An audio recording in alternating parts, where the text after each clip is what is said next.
دوستان سلام. مرحله بعدی مرحله احراز هویت هست. وقتی که وارد پنل کاربریتون شدین، از این بخش روی دکمه احراز هویت کلیک میکنیم. سه تا آیتم برای ما باز میشه. اولین آیتم ارسال مدارک هست. اینجا دو تا عکس نمونه برای ما قرار داده شده. عکس اول سلفی همراه کارت ملی و متن نمونه هست. یه تیکه کاغذ بردارید و این متن رو همراه تاریخ و امضا بنویسید و همراه کارت ملی دستتون بگیرید و یا عکس برای ما ارسال کنید. عکس دوم شناسنامه هست همراه کارت ملی و کارت بانکی که این دوتا رو طرف راست شناسنامه قرار میدین و عکس دوم رو میندازین. توی این بخش نام خانوادگی و شماره شناسنامه‌تون رو وارد میکنید و عکساتون رو انتخاب میکنید. شما میتونید به جای شناسنامه از پاسپورتتون هم استفاده کنید.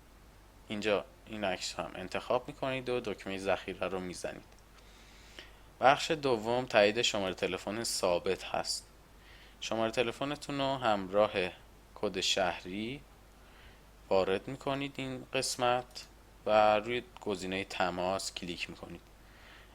بعد از اون ربات به تلفن ثابتتون تماس میگیره و کدی رو به صورت اتوماتیک براتون میخونه.